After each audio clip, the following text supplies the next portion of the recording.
You may remember a story we first broke almost 2 years ago. 104 puppies involved in a Steuben County crash. Now WENY's Kara Demers is sitting down with the owner of one of those dogs. In a special report, she shares how that incident inspired her and others to combat local puppy mills. He happened to be a puppy that was in the front passenger foot section of the van, and his kennel crate was crushed and it broke his jaw. Chance was one of those 104 puppies in that 2017 crash and one of 4 seriously injured.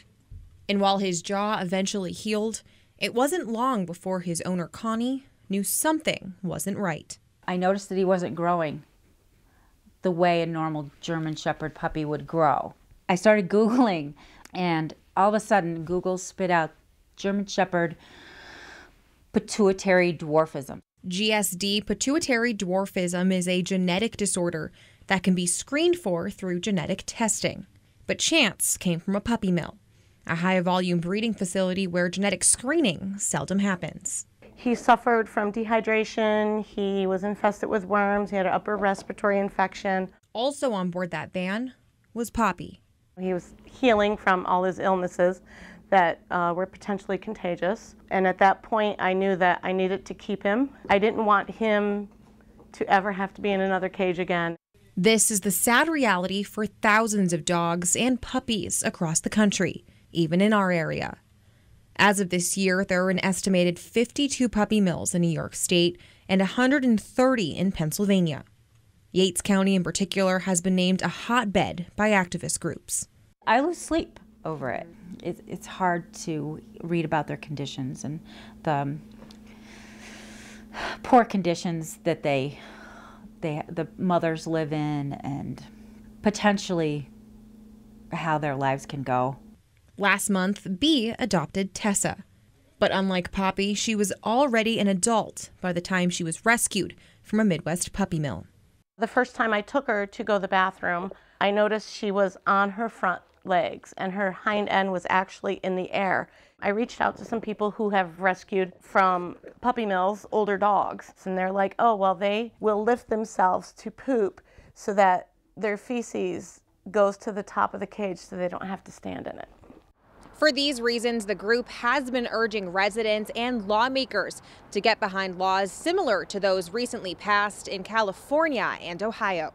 Last year, California became the first state to pass a law requiring pet store owners to only sell animals from shelters and rescue organizations. Here in New York, a bill known as the Gianaris Bill is calling for similar regulations. Meanwhile, the Avella bill aims to restrict the breeding and improve care of dogs and their puppies. Both bills are currently stuck in committee until lawmakers return to Albany next year. New York is behind. We're behind the 8 ball here, and we are wide open for the millers to come across the border and establish their businesses here in New York State. It's already started, and zoning boards need to be aware of that.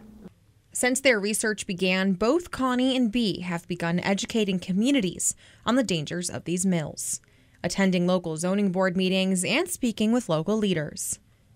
To help them do so, the group has worked alongside local medical experts, including Dr. Karen Doucette, who says she's often the bearer of bad news for pet owners who don't realize the horrific conditions their pet store-bought puppies have come from. She says they're shocked to learn that their new puppy is very sick. Usually people are coming in because their puppy is having diarrhea or vomiting, maybe not eating, thin. And we often find that these dogs are riddled with intestinal parasites. Dr. Doucette says these parasites can be contagious. If left untreated, they can also be fatal. And for pups like Chance, their daily lives are a constant reminder of the mill they came from. His life expectancy is somewhere between 2 years and 5 years. His organs aren't in the right place. So I often wonder about lesions in his brain. What else could possibly go wrong at this point? The group is hoping our state legislators will call for action on these bills to combat puppy mills when they return to Albany in 2019. WENY News will continue to track the bill's progress and provide any updates as they make their way through the legislature. With this special report, I'm Kara Demers. WENY News.